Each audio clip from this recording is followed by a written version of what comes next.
الحمد لله رب العالمين. الصلاة والسلام على رسول الله صلى الله عليه وسلم.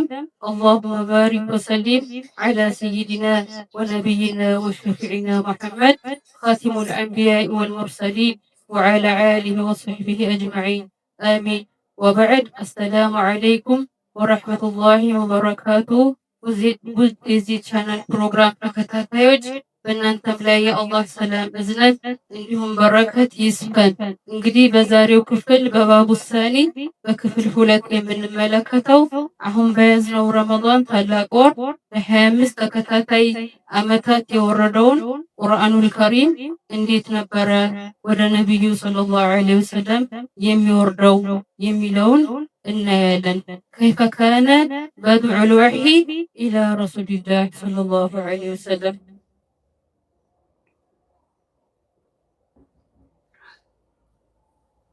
እንግዲህ ሐዲሱን የዘገቡት አልቡኻሪ ናቸው ረሂመሁላህ።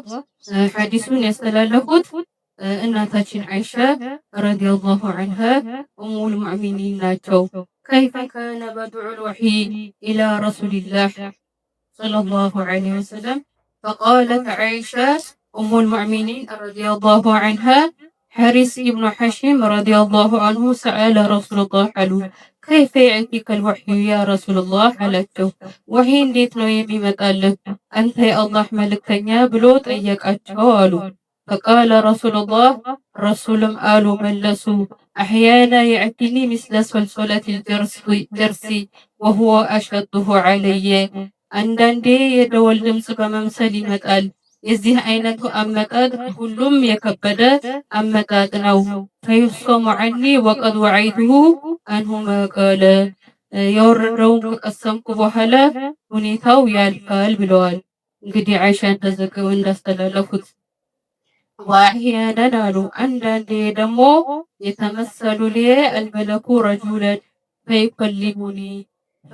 ፈይከሊሙኒ ሰው መስሎ ይመጣና ያናገረኛል፣ ያወራኛል። ፈአዕየማ የቁል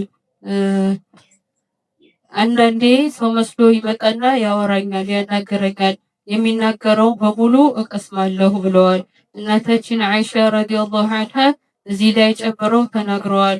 ቁርአን በሚወርድበት ጊዜ የነቢዩን ሁኔታ ፈቃለት አይሻ ኡሚል ሙእሚኒን ወለቀድ ረአይቱሁ የንዚሉ ዐለይሂል ወሕዩ ፊ የውሚ ሸዲዲል በርዲ ፈዩስፈሙ ዐንሁ ወኢነ ጀቢነሁ ለየተከሰቱ ዐረቀን ብለዋል። ነቢዩ እንግዲህ ቁርአን በሚወርድላቸው ጊዜ በጣም በቀዝቃዛ ቀን በበረዷማ ቀን ግንባራቸው ከግንባራቸው ላብ ሲንጠፈጠፍ አይ ነበር ብለዋል። እኛ ሁላምን ከሙቀት ጋር ነው የምናያይዘው ከኃይለኛ ሙቀት ጋር። ለቁርአን ግን ሙቀት አይሰራም ማለት ነው። ራሱ ኃይል አለው፣ ከፍተኛ ሙቀት አለው። እንደውም ቁርአን እሳት ነው ይባላል። አንዳንዴ ጅኖችን ምናምን ለማቃጠል ከልባችን የቂን ብለን ከቀራ ነው ጅኖቹ ቁርአኑን ይፈሩታል። ሸያጢኖቹ ማለት ነው ስለሚያቃጥላቸው ይሸሻሉ። እና ይህንን ይመስላል ማለት ነው። እናታችን አይሻ ስለ መጀመሪያው የቁርአን ሱራ ሱረቱል ዐለቅ አወራረድ ሲናገሩ እንዲህ ብለዋል። ወካነ ረሱሉላህ የኽሉ ቢገይሪ ሂራኢን ወሁወ ተዐቡዱ ዐለያሊ። ትርጉም ራሳቸውን በማግለል ነቢዩ ሰለላሁ ዐለይሂ ወሰለም ከሰው በመገንጠል በሂራ ዋሻ ያሳልፉ ነበር። ለብዙ ሌሊቶች አላህን በመገዛት በዛ ያሳልፉ ነበር ብለዋል። በዚህ ሁኔታ እያሉ ነበር በዚህ ዋሻ ሐታ ጃአሁል ሐቁ ወሁወ ፊ ገይሪ ሂራኢን ፈጃአሁል መለኩ ፈቃለ። እንግዲህ ነቢዩ እንደተናገሩት ነው፣ ከነቢዩ ተወስዶ ነው። በዚህ ሁኔታ እያሉ ሐቅ እስከሚመጣላቸው ቁርአን እስከሚወርድላቸው እዛው ነበሩ። ፈጃአሁል መለኩ ፈቃለ መለኩ ኢለይከው መጥቶ ፈቃለ አላቸው ኢቅራ። ከዛ ነቢዩ ቃለ አነ ማ ቢቃሪ ቃለ ማ አነ ቢቃሪ አልኩት። ቃለ ረሱሉላህ ፈአኸዘኒ ፈገጠኒ ከዚያ በኃይል እስከሚጨንቀኝ ድረስ ያዘኝ፣ ጥብቅ አርጎ ያዘኝ። ሱመ አርሰለኒ ከዛ ለቀቀኝ። አሳኒያ ለሁለተኛ ጊዜ ቃለ አለኝ ኢቅራ አንብብ አለኝ። ማአና ቢቃሪ አልኩት፣ እኔ ማንበብ አልችልም መቅራት አልችልም አልኩት። ፈአኸዘኒ ፈገጦኒ እስከሚጨቀኝ ድረስ ያዘኝ። ሱመ አርሰለኒ ከዛ ለቀቀኝ።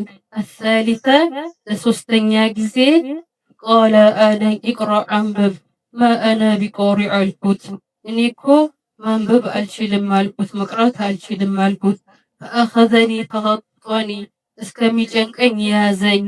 ሱመ አርሰለኒ ከዚያ ለቀቀኝ።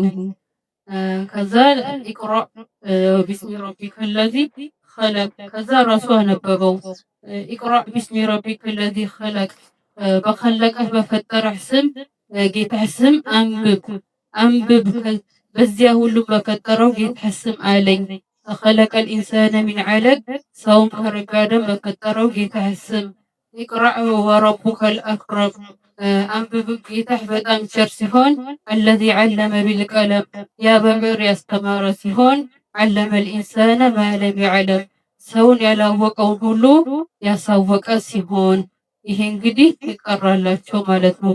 ሱረቱል ዐለቅ ነው። ከአንድ እስከ አምስት ያለው ነው። እንግዲህ ፕሮግራሙ ተጠናቋል። እንዳይበዛ የአክረመ ለአክረሚን የአርሐሙ ራሒሚን አላሁመ እርዙቅና ዒልመል ዐመል አላሁመ ህዲና ሲራጠል ሙስተቂም። ትርጉም ጌታችን ሆይ እውቀትና ተግባርን ለግሰን ትክክለኛውን ቅኑ ጎዳና ምራን ነው። እንግዲህ እስካሁን ላዳመጣችሁ ባረከላሁ ፊኩም ጀዛከላሁ ኸይረን። ፕሮግራሙን ከዚህ ቻናል የሚገኝ ትምህርት አንድም ቃል ቢሆን አንድም ሐርፍ ቢሆን በማስተላለፍ የዛ የጭንቁ ቀን ከለላችንን የሸሪዓችንን ንግግር ሐዲስ ልናስተላልፍ ይገባል ማለት ነው። እሳቸው ናቸው እንግዲህ እናት እንኳን ልጇን በምትረሳበት ወቅት ዓርሽ ጥላ ስር ሰግደው ኡመቲ ኡመቲ ጌታዬ ማርልኝ ህዝቦቼ ማርልኝ እያሉ የሚያለቅሱት የእውነተኛው የጭንቁ ቀን ዋቢ ጠበቃ ነቢዩ መሐመድ ሰለላሁ ዐለይሂ ወሰለም እሳቸው ናቸው። ስለዚህ የእሳቸውን ሐዲስ ለማዳረስ ላይክ ሼር ለማድረግ ሰብስክራይብ ለማድረግ የሚሰስት እጅ ሊኖረን አይገባም ማለት ነው። እንግዲህ እንዲህ አድርገን የእሳቸውን አደራ ልንወጣ ይገባል። በሊግ ዐኒ ወለው አያ ብለዋል። አንድም ሐርፍ አንድም ትርጉም ቢሆን አንድም ፊደል ቢሆን ከኔና ከአላህ ሕግና ከኔ የሆነ ቃል አስተላልፉ ብለዋል እንጂ ዒልሙ ብዙ ይሁን አላሉም ማለት ነው። ስለዚህ እሳቸው አደራ ይከብዳል፣ ለመወጣት እንዘጋጅ። አሰላሙ ዐለይኩም ወረሕመቱላሂ ወበረካቱ።